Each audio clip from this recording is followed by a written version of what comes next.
मेरे साथ बातचीत के लिए वरिष्ठ पत्रकार श्रवण गर्ग जी जुड़ गए हैं। श्रवण जी, आपका स्वागत है इन रुझानों के बीच में। और ये जो रुझान है आपको कितना चौंका रहे हैं ये जानने में दिलचस्पी है। कितने उत्साहित या निरुत्साहित, ये तो सवाल करना ठीक नहीं। सवाल यही है कि ये परिणाम आपकी अपेक्षा अनुरूप है या इन परिणामों से आप अचंभित हैं रुझानों के। मैं मध्य प्रदेश और राजस्थान से बिल्कुल अचंभित नहीं हूं। मैं तेलंगाना से बिल्कुल अचंभित नहीं हूं। मैं सबसे ज्यादा अचंभित हूं छत्तीसगढ़ से, क्योंकि राजस्थान और मध्य प्रदेश का पता था कि हार रही है कांग्रेस, पर वहां ये नहीं पता था कि इतने खराब प्रदर्शन से हारेगी। हारने का तय था। हम मान के चल रहे थे कि मध्य प्रदेश में और राजस्थान में नेक एंड नेक है, पर वहां बहुत जबरदस्त हार हुई है। जो सबसे बड़ी हार जो दिख रही है, वो नजर आ रही है, वो छत्तीसगढ़ की है। और उस हार के पीछे कोई कारण समझ के बाहर है कि क्यों हारना चाहिए। मसलन बस्तर में भी हार और रायपुर में भी हार। कुछ अगर धान का क्षेत्र है, धान की वसूली का क्षेत्र है, वहां भी हार रहे हैं आप, और टीएस सिंहदेव को भी मुश्किल हो रही है। तो ये एक बड़ा चौंकाने वाला नतीजा है, और ये कतई हमारे ख्यालों में नहीं था, उम्मीदों में नहीं था जी, बहसों में नहीं था। पर मैं श्रवण जी आपसे थोड़ा मध्य प्रदेश को लेकर बात करना चाहता हूं। कमलनाथ जैसा अनुभवी राजनेता, दिग्विजय सिंह जैसा रणनीतिकार, और इसके बावजूद भी ये हाल जो कांग्रेस का हो रहा है, इसको क्या आप लाडली बहना के कमाल के तौर पर देखेंगे या कुछ और देखेंगे? मैं बहुत सारी चीजें देखता हूँ। लाडली बहना एक अपनी जगह फैक्टर है, क्योंकि मध्य प्रदेश में जितनी महिलाएं हैं 3.25 करोड़, उसमें से लाडली बहना का लाभ केवल 1,32,00,000 को है। और टोटल जो वोट पड़े हैं वो भी 50% ही पड़े हैं। तो मैं लाडली बहना नहीं है, मैं एक पैकेज को देख रहा हूँ कि लाडली बहना भी है, लाडली लक्ष्मी भी है, किसानों के ऋण माफ भी हैं, मुफ्त का अनाज भी है, बहुत सारी चीजें देख रहा हूँ। जो मैं सबसे बड़ी चीज देख रहा हूँ वो ये देख रहा हूँ कि इस हार का के लिए जिम्मेदार किसको बनाया जा सकता है, किन कारणों को। तो इस हार के जो एकमात्र नायक हैं वो कमलनाथ हैं, और उसके पीछे कई कारण हैं, मतलब एक कारण नहीं है। सबसे बड़ा कारण यह है कि कई जगह पर, कई स्थानों पर ऐसे उम्मीदवार खड़े किए कि जिनको वो मानकर चल रहे थे कि हराने के लिए कर रहे हैं। मुख्यमंत्री के खिलाफ का उम्मीदवार मान लीजिए, इंदौर में मान लीजिए। तो सबसे बड़ा कारण तो यह है कि उम्मीदवारों का चयन काफी कई सीटों पर खराब हुआ। दूसरा बड़ा कारण यह है कि प्रधानमंत्री ने जो अपना पूरा का पूरा 15 से 20 बार उन्होंने मध्य प्रदेश में रैलियां, रोड शो वगैरह किए। अमित शाह ने जिस तरह से अपने आप को मध्य प्रदेश में लगा दिया, साथ साथ सांसदों को खड़ा कर दिया, राष्ट्रीय महासचिव को खड़ा कर दिया, और एक माहौल बनाया गया कि भारतीय जनता पार्टी हकीकत में चुनाव लड़ रही है। मध्य प्रदेश में राहुल गांधी की एंट्री जो हुई, राहुल गांधी का प्रवेश ही, आपको आश्चर्य होगा हिमांशु जी, वो उनकी सबसे पहली यात्रा काला पीपल में हुई, जहां की कुणाल चौधरी हार गए। वो इंदौर हवाई अड्डे पर उतरे और सीधे काला पीपल गए, और काला पीपल में सभा को संबोधित करके इंदौर लौटे और वापस चले गए। और काला पीपल वो इसलिए आए थे कि वो जीतू पटवारी के रिश्तेदार हैं, या जीतू पटवारी की सिफारिश पे आए थे। पर जीतू आप पटवारी देख तो रहे हैं खुद कि 20,000 जीतू वोटों पटवारी से भी पीछे हार चल रहे रहे हैं। हैं। और श्रवण जी, जीतू पटवारी तो खुद 20,000 वोटों से पीछे चल रहे हैं। प्रत्याशी चयन की अगर चूक है तो अब जीतू पटवारी को प्रत्याशी बनाया जाना भी क्या कांग्रेस की गलती थी? कि जीतू पटवारी की हार पर आश्चर्य इसलिए नहीं है कि इस बार मधु वर्मा उनकी जगह जो थे, उनको पहली दिन से काफी मजबूत उम्मीदवार माना जा रहा था। और मधु वर्मा पिछली बार हार चुके थे, उसके बाद भी उनको टिकट दिया गया। और मधु वर्मा काफी काम कर रहे थे, जब से मतलब काफी पहले से काम कर रहे थे। हाँ, जम के काम कर रहे थे। तो इसलिए मुझे जीतू पटवारी की हार पर बहुत ज्यादा आश्चर्य नहीं है। मुझे कुल मिलाकर मैं श्रवण जी 1 मिनट रोकूंगा, कुछ महत्वपूर्ण मुझे अपडेट देने हैं लोगों को। भूपेश बघेल जिनके जीतने हारने के संदर्भ में रुझान आ रहे थे, अब जो रुझान है वो उनको एक ठीक ठाक बढ़त के रूप में है। भूपेश बघेल इस समय 2,470 वोटों से पाटन विधानसभा क्षेत्र से आगे चल रहे हैं अपने नजदीकी प्रतिद्वंदी विजय बघेल के मुकाबले। लेकिन इसके साथ जो जानकारी दे रहा हूं वो जानकारी आप सबके लिए बड़ी दिलचस्पी का विषय हो सकता है। वो दिलचस्पी का विषय इसलिए क्योंकि पाटन विधानसभा क्षेत्र से ये 2 दिग्गजी चुनाव नहीं लड़ रहे थे। जोगी कांग्रेस के प्रदेश प्रमुख पूर्व विधायक अमित जोगी भी चुनाव लड़ रहे थे। तो अमित जोगी को कितने वोट मिले इसमें भी आपकी दिलचस्पी होनी चाहिए। और हमारी जानकारी ये बताती है कि अमित जोगी को अभी तक मात्र 1,300 वोट मिले हैं। क्या अमित जोगी ने चुनाव नहीं लड़ा या चुनाव लड़ा पर लोगों ने उन्हें गंभीरता से नहीं लिया, ये विचार का विषय हो सकता है। कवर्धा से मोहम्मद अकबर भी निर्णायक हार की ओर आगे बढ़ गए हैं। वो 9,000 वोटों से पीछे चल रहे हैं विजय शर्मा के मुकाबले। वहीं डॉक्टर रमन सिंह भी अब निर्णायक बढ़त ले चुके हैं। जीत की घोषणा कभी भी हो सकती है। 24,356 वोटों से आगे चल रहे हैं। रमन सिंह पिछला चुनाव 17,000 वोटों से जीते थे, पर इस बार वह 24,356 वोटों से आगे चल रहे हैं। मैं वापस श्रवण जी आपके पास आना चाहता हूं मध्य प्रदेश को लेके, और मेरा सवाल थोड़ा बिल्कुल अलग है। ये ज्योतिरादित्य सिंधिया के साथ क्या हो रहा है भाजपा में आने के बाद? ज्योतिरादित्य सिंधिया के साथ आए हुए मंत्री हैं, गिनना शुरू कीजिए। Mahendra Singh Sisodia, Brajendra Singh Yadav, Suresh Dhakad, Govind Singh Rajput, OP S Bhadauria. OPS Bhadauria को पार्टी ने टिकट ही नहीं दिया। और ये 4 जो मंत्री हैं ठीक ठाक पीछे चल रहे हैं। जब भारतीय जनता पार्टी 230 में 165 सीटों पर आगे चल रही है, तो जिन सीटों पर आगे नहीं चल रही उनमें ये सीटें शामिल हैं। क्या कहेंगे श्रवण जी? ये भाजपा के कार्यकर्ताओं ने सिंधिया समर्थकों के साथ खेल कर दिया, जनता के द्वारा खेल हो गया, या कुछ और हो गया? देखिए, दोनों चीजें हैं, आप दोनों को मिला लीजिए। सिंधिया भारतीय जनता पार्टी में अभी पूरी तरह से उनकी एक्सेप्टेबिलिटी स्टेब्लिश नहीं हो पाई। आप एक चीज देखिएगा हिमांशु जी, जो आपका सवाल है उससे मिलता जुलता सवाल जो है वो ये कि अगर शिवराज सिंह की जगह किसी को मुख्यमंत्री बनाना चाहती है भारतीय जनता पार्टी, तो वो किसको बनाएगी? इसके 2 उत्तर हैं। एक तो ये कि लोकसभा के चुनाव तक शिवराज सिंह को रखना जरूरी है, और दूसरा ये कि लोकसभा के चुनाव के बाद क्या होगा। आपके लिए मैं एक सवाल छोड़ रहा हूं किसी भी बहस के लिए कि भारतीय जनता पार्टी की जो जीत है मध्य प्रदेश, राजस्थान और छत्तीसगढ़ में,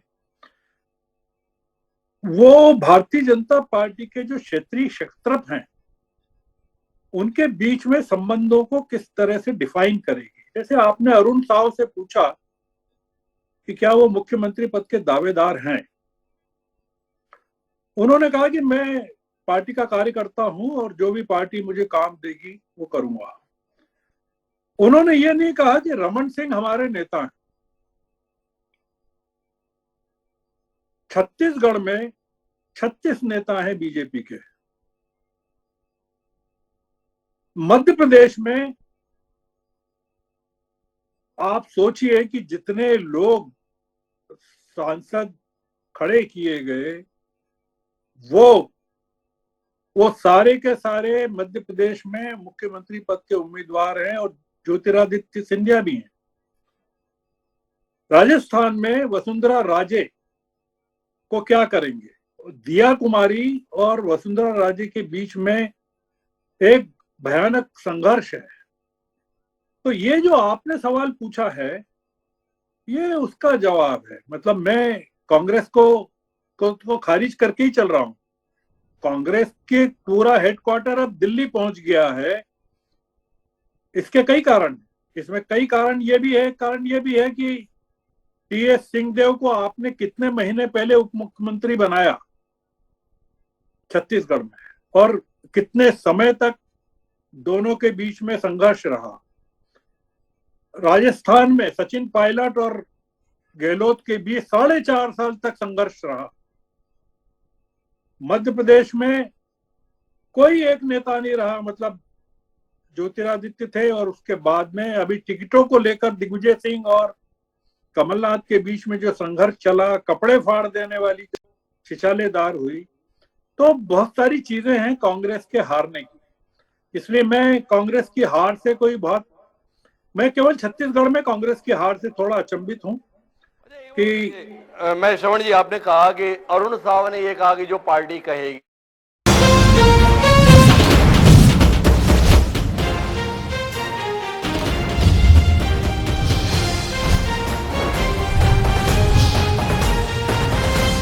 My father is the best father in the world. सभी के पिता उनके हीरो होते हैं। You trained me well, Papa. आइए मिलकर करें उनके गर्व का सामना। जैसे आपका डॉक्टर ऑर्थो आयुर्वेदिक ऑयल लड़ता है जोड़ों के हर दर्द से। डॉक्टर ऑर्थो, अब दर्द भी घुटने टेकेगा। Doctor ortho celebrates annual in cinemas 1 दिसंबर। दुकान वास्तु का कैसे रखें ध्यान, जानने के लिए पढ़ें सुप्रसिद्ध आर्किटेक्ट नरेश वर्मा की प्रसिद्ध पुस्तक वास्तु विज्ञान। निशुल्क पुस्तक मंगवाने के लिए संपर्क करें 9896789030।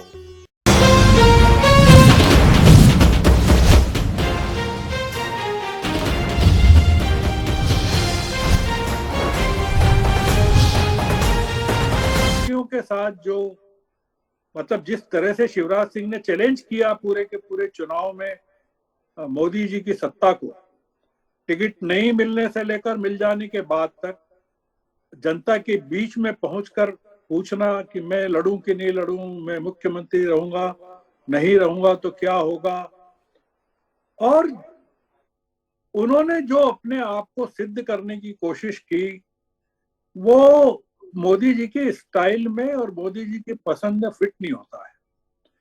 और हम 2014 से मोदी जी और शिवराज सिंह के बीच की इक्वेशन को जानते हैं कि दोनों के बीच में किस तरह की इक्वेशंस रही हैं। तो इसलिए मेरा ये मानना है कि अब अगर विधानसभा जीत गए हैं तो जो कॉन्फिडेंस का लेवल है मोदी जी का वो बहुत बढ़ जाएगा और उनको कोई आपत्ति नहीं होगी कि कोई किसी खट्टर को किसी धामी को यहाँ पर मध्य प्रदेश में भी स्थापित कर दें, और ऐसे ही छत्तीसगढ़ में भी कर दें, ऐसे ही राजस्थान में भी कर दें। अब भारतीय जनता पार्टी का जो नेतृत्व है वो क्षेत्रीय शक्तियों से उभर जाएगा और उसका जो पूरा का पूरा काम है वो जो इनका गुजरात स्टाइल का फंक्शनिंग है, हरियाणा स्टाइल का है, उत्तराखंड स्टाइल का है, क्योंकि वो पावर सेंटर सब बनने नहीं देंगे, न राजस्थान में, न छत्तीसगढ़ में और न मध्य प्रदेश में। तो जो आपका सवाल है उसका ये जवाब जरा आप हमारी स्क्रीन में निगाह डालें। छत्तीसगढ़ में भी रुझानों को शायद भाजपा ने निर्णायक मान लिया है। मध्य प्रदेश में तो 2 घंटे पहले ही भाजपा ने निर्णायक नतीजों के तौर पर अपना जश्न शुरू कर दिया, पर अब जो तस्वीरें हमारे पास आ रही हैं वो भाजपा के रायपुर स्थित कार्यालय की आ रही हैं, जहां पर ढोल ताशे बजने चालू हो गए हैं। 54 सीटों पर भाजपा आगे है, कांग्रेस 34 सीटों पर आगे चल रही है। भारतीय जनता पार्टी के तमाम बड़े नेता तो चुनाव में आगे हैं ही, कांग्रेस के तमाम बड़े नेता पीछे ही चल रहे हैं। यह दृश्य देखें आप स्क्रीन पर। अच्छा, अब आपको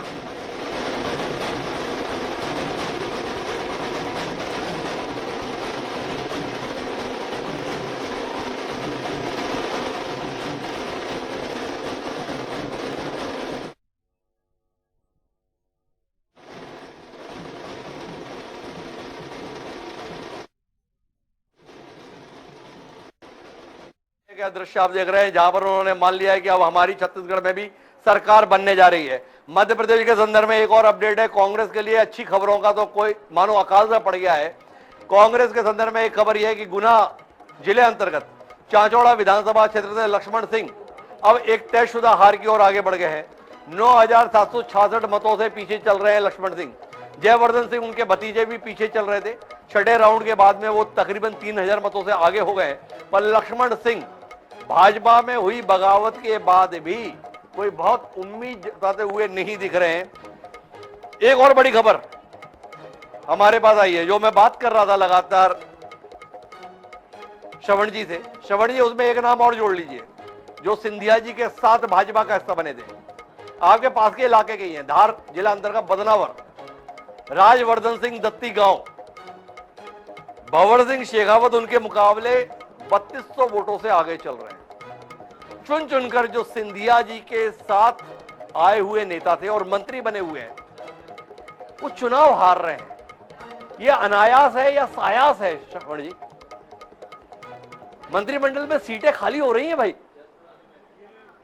जो शेखावत हैं, भंवर सिंह शेखावत, ये काफी स्ट्रॉन्ग कंटेंडर थे और भारतीय जनता पार्टी ने इनको काफी उपेक्षा दी, इनको इसलिए इन्होंने विद्रोह किया और ये इसीलिए कांग्रेस में शामिल हो गए और कांग्रेस ने इन पर दांव चलाया।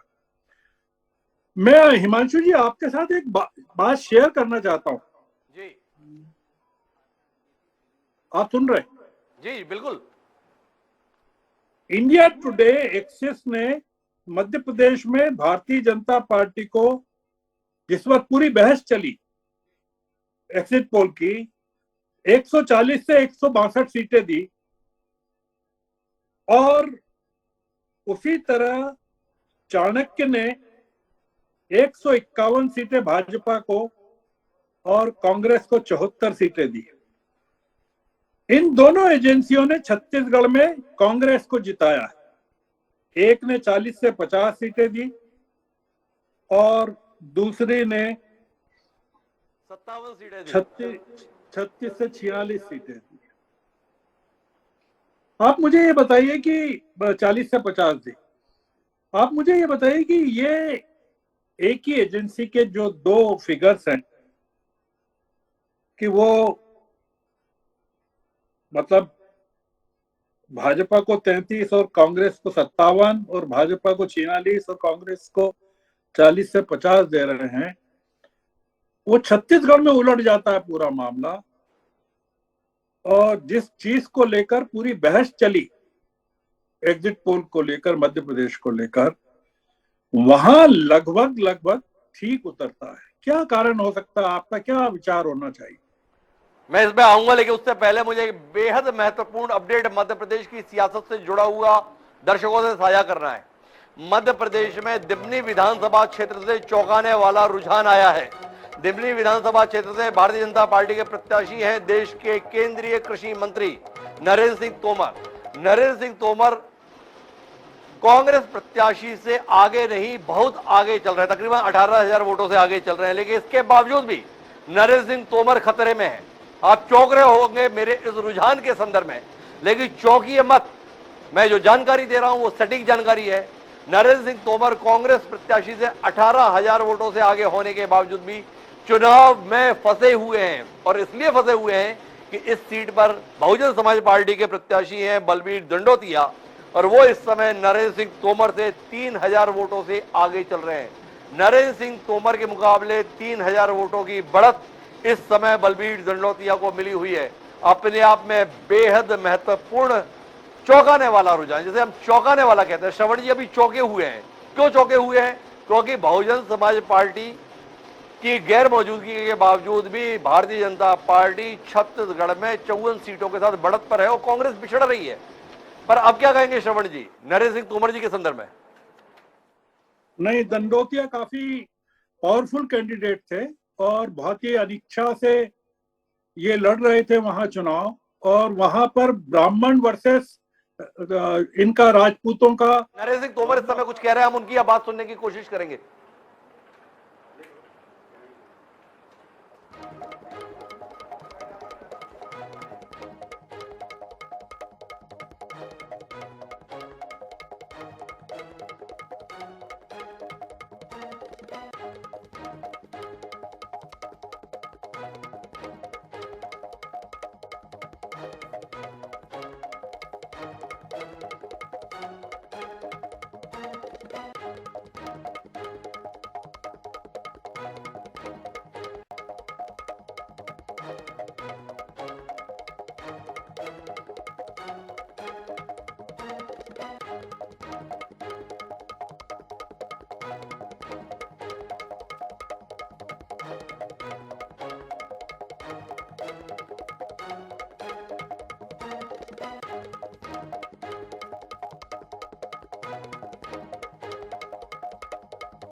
कह रहे हैं उसे भी सुनने की कोशिश करेंगे, लेकिन इसके बीच में एक बड़ा रुझान भाटापारा से बदलाव के संदर्भ में है। यहाँ पे भारतीय जनता पार्टी के प्रदेश उपाध्यक्ष शिवरतन शर्मा, जो वर्तमान में वहां से विधायक भी है, मैदान में है, लगातार आगे चल रहे थे, पर अभी अभी रुझान के अंतर्गत छठवें राउंड में इंदर साहब जो कांग्रेस के प्रत्याशी हैं वो आगे हो गए हैं। तकरीबन 564 मतों से शिवरतन शर्मा पीछे चल रहे हैं। जब भारतीय जनता पार्टी की सरकार बनती हुई दिख रही हो, उस सरकार का एक अनिवार्य चेहरा शिवरतन शर्मा हो सकते हैं। उनकी इतनी वरिष्ठता हो गई है, इतना उनका अनुभव हो गया है, इतना संगठन के स्तर पर उनका दखल है कि इस बार शिवरतन शर्मा अगर चुनाव जीतेंगे तो तयशुदा मंत्री के तौर पर हम उन्हें देख सकते हैं। पर वो शिवरतन शर्मा जरा मुश्किल में है, ये खबर हमारे सामने आ रही है। पर हम शिवरतन शर्मा जी के संदर्भ में तो बात बाद में करेंगे। श्रवण जी से हमारी बातचीत का सिलसिला जारी था। तो श्रवण जी, नरेंद्र तोमर पीछे, कैलाश जी आगे, प्रहलाद पटेल आगे, दो कांटे और थे, नरेंद्र सिंह तोमर और फग्गन सिंह कुलस्ते पीछे। अब मुख्यमंत्री के संदर्भ में 3 नाम रह गए। अगर नरेंद्र सिंह तोमर का यही अंतिम परिणाम हुआ तो फग्गन सिंह कुलस्ते का हारना तय है, क्योंकि 10,000 मतों से पीछे चल रहे हैं। आप भी मानेंगे मेरे ख्याल से। तो क्या कहते हैं, कैलाश जी प्रहलाद जी के लिए कोई संभावना देखते हैं आप, या आप इस बात में कायम है कि शिवराज जी हो जाएंगे? तोमर जी पर आता हूं। तोमर जी के मामले में वहां पर बहुत संघर्ष चल रहा था, ब्राह्मण वर्सेस राजपूत, और ब्राह्मणों को वहां वोट डालने से रोका भी गया। दूसरा, वो जो वीडियो आया था इनके तोमर साहब के बेटे को लेकर, जितने वीडियो आए उसने बहुत ज्यादा वहां नुकसान पहुंचाया। दूसरा कारण। तीसरा कारण, तोमर साहब बहुत अनिच्छा से वहां चुनाव लड़े। वो दिमनी में उन्होंने बहुत ही नवरात्रि के बाद पहली बार प्रवेश किया, वो लड़ने ही नहीं चाहते थे। तो इसलिए तोमर साहब ने हार को स्वयं आमंत्रित किया है। और दूसरा, ये जो वीडियो आया है इसने काफी उनको क्षति पहुंचाई है। देखिए, मैं अभी कुछ कहने की स्थिति में नहीं हूं। मैं सबसे बड़ा कैंडिडेट जो मानता हूं, जितने लोग आपने बताए उसमें, मैं प्रहलाद पटेल को मानता हूं। प्रहलाद पटेल के साथ कई पॉजिटिव्स हैं। वो ओबीसी हैं, निर्विवाद आदमी हैं, पहली बार चुनाव लड़ा उन्होंने विधानसभा का, और एक ऐसे एरिया से रिप्रेजेंट करते हैं जो अभी तक रिप्रेजेंटेशन में नहीं था। और उनका जो विरोध है वो अपने पूरे कैंपेन के दौरान वो शिवराज सिंह की तारीफ करते रहे। अगर आप उनके वक्तव्यों को सुने तो वो शिवराज सिंह की तारीफ करते रहे। शिवराज सिंह एक ऐसी ताकत बन के रहने वाले हैं मध्य प्रदेश में कि चाहे वो मुख्यमंत्री बने या नहीं बने, उनका वर्चस्व कायम रहेगा। चाहे प्रधानमंत्री उनको तोमर साहब के रिप्लेसमेंट के तौर पर केंद्र में ले जाएं और कोई महत्वपूर्ण जिम्मेदारी दें या प्रदेश में कोई बड़ी जिम्मेदारी दे दें, प्रहलाद पटेल जो हैं वो काफी, मुझे लगता है कि, और कैलाश विजयवर्गीय से शिवराज सिंह का कंफर्ट लेवल 0 है। मतलब ये कि दोनों के बीच में 36 का आंकड़ा है। तो इसलिए कैलाश विजयवर्गीय को लेकर चाहे जितनी बातें कही जाएं, उनका मुख्यमंत्री बनना मैं तो पूरी तरह से रूल आउट करता हूं। और कोई मुझे तीसरा नाम हिमांशु जी नजर नहीं आता है जो आप कह रहे हैं। उनमें कुलस्ते अगर बाहर हैं तो वैसे भी उनका वो कहीं दौड़ में नहीं थे, और तोमर साहब भी, मतलब उनकी कोई ग्राउंड के। तोमर जी क्या कह रहे हैं उसे सुनते हैं श्रवण जी एक बार। पार्टी चुनाव पूरे ताकत से लड़ी, बूथ से लेकर शीर्ष स्तर तक के जितने कार्यकर्ताओं ने अपने अपने दायित्व का निर्वहन किया, उसके परिणाम स्वरूप जनता का यह अपार आशीर्वाद मिला है। और इसके लिए मैं सभी कार्यकर्ताओं को हृदय से बहुत बहुत धन्यवाद देता हूं, बधाई देता हूं। भारतीय जनता पार्टी की यह जीत कार्यकर्ताओं की जीत है। भारतीय जनता पार्टी की यह जीत कार्यकर्ताओं की जीत है, नरेंद्र मोदी जी की लोकप्रियता की जीत है, केंद्र सरकार, राज्य सरकार के जन कल्याणकारी कार्यक्रमों की जीत है और शिवराज सिंह चौहान जी के नेतृत्व में जिस प्रकार से सरकार में रहकर लोगों के जीवन स्तर में बदलाव आया, ये उसकी जीत है।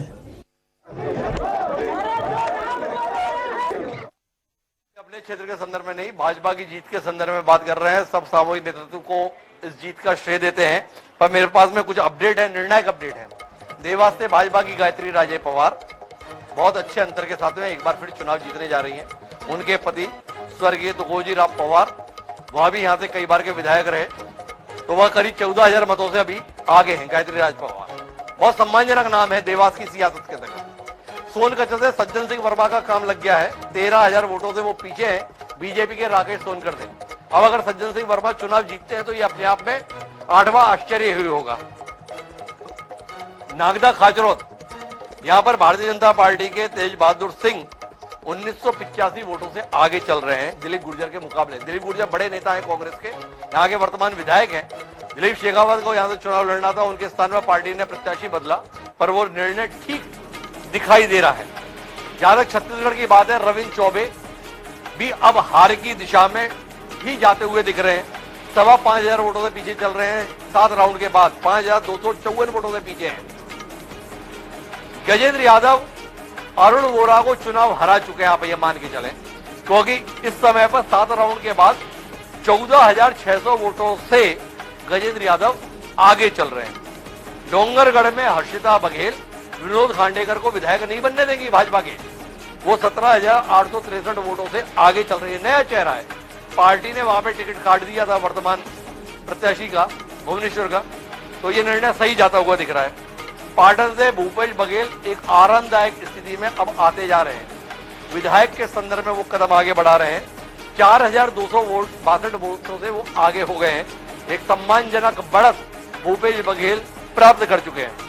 वही कवर्धा से मोहम्मद अकबर के लिए भी अब चुनाव जीतना लगभग असंभव है, क्योंकि वो 12,000 वोटों से पीछे चल रहे हैं। कुनकुरी से भाजपा प्रत्याशी विष्णुदेव साय इस बार विधानसभा में पहुंच ही जाएंगे, क्योंकि वह 12,000 वोटों से आगे हो चुके हैं। एक जो चौंकाने वाला अपडेट है, मैं अपनी स्क्रीन पर अटेंशन चाहूंगा आप लोगों का।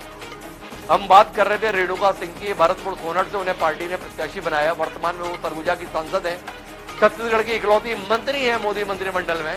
वो चुनाव में लगातार पीछे चल रही थी गुलाब कमरों के मुकाबले, पर अभी उन्होंने रुख बदल दिया है और 2,614 वोट से आगे है।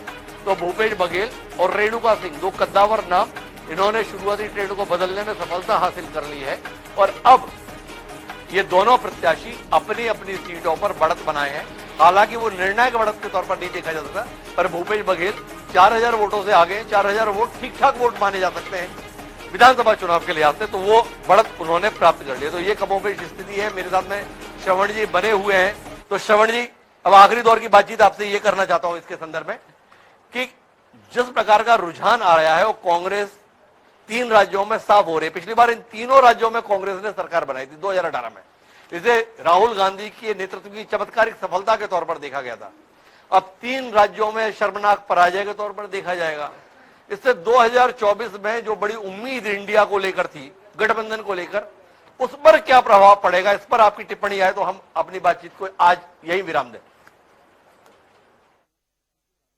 इस पर कांग्रेस के 2024 के प्रोस्पेक्ट्स पर बहुत जबरदस्त पॉजिटिव असर पड़ेगा। मैंने शायद कोई 2 महीने 3 महीने पहले एक ट्वीट किया था, मैं ढूंढ रहा था उस ट्वीट को, कि कांग्रेस को मध्य प्रदेश, छत्तीसगढ़ और राजस्थान में हार जाना चाहिए।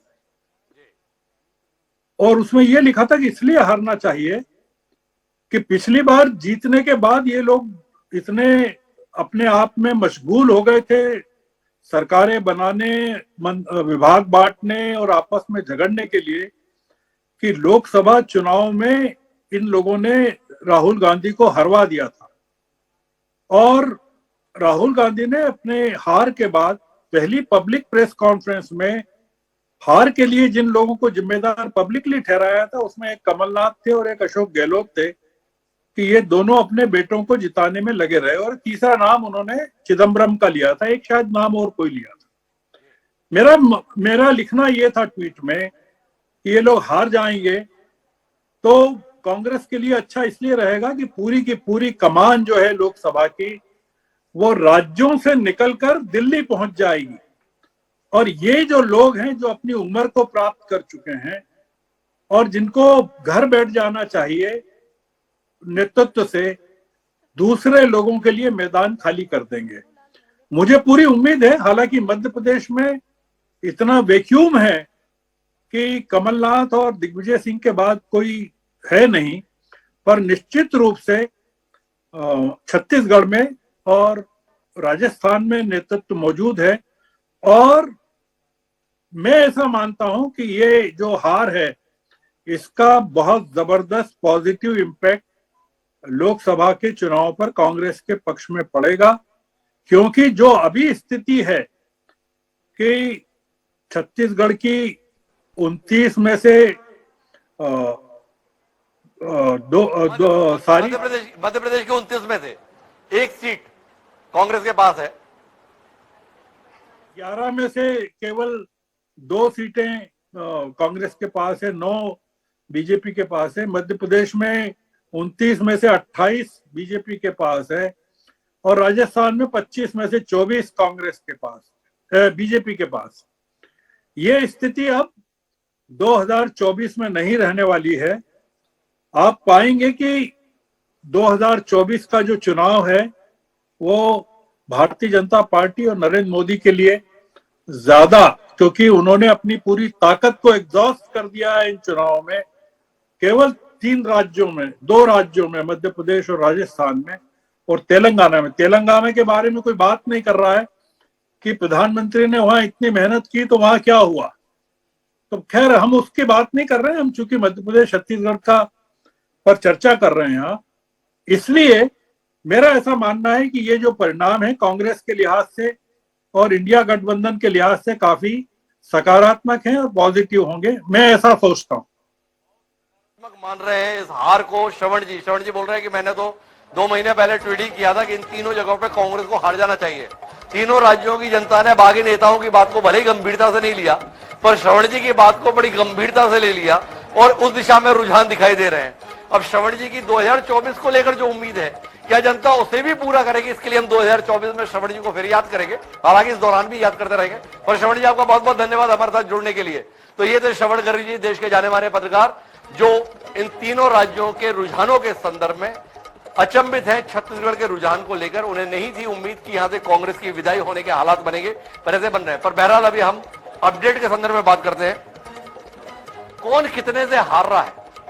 ताम्रध्वज साहू इस समय 6770 वोटों से हार रहे हैं, क्योंकि बीजेपी के ललित चंद्राकर इतने ही वोटों से आगे चल रहे हैं मोला मानपुर से। लेकिन इस हार के दौर के बीच में कांग्रेस के इंदर शाह मंडावी 8000 मतों से आगे चल रहे हैं। खुज्जी से भोलाराम साहू, जिनको 2018 में कांग्रेस ने न जाने क्यों घर में बिठा दिया था और 2023 में न जाने क्यों घर से बाहर निकाल के चुनाव लड़वा दिया, वो विधानसभा में पहुंचने जा रहे हैं, क्योंकि वो 10,672 मतों से आगे चल रहे हैं। बिलासपुर के संदर्भ में जहां पर कांग्रेस बड़ी उम्मीद कर रही थी, भाजपा के लिए बड़ा गड्ढा देखा जा रहा था, पर रुझान ऐसे नहीं है। बिलासपुर की 29 सीटों में से 13 सीटों पर भाजपा आगे चल रही है, 11 सीटों पर कांग्रेस आगे चल रही है और 1 पर अन्य यानी गोंडवाना गणतंत्र पार्टी आगे चल रही है। मुझे लगता है ये जो सीट है ये रामदयाल उइके वाली सीट होगी, कोरबा जिले का पाली तानाखार जिसे हम बोलते हैं, वहां के संदर्भ में ये रुझान होना चाहिए। मेरे पास वो जानकारी नहीं है, लेकिन एक उलटफेर फिर हुआ है।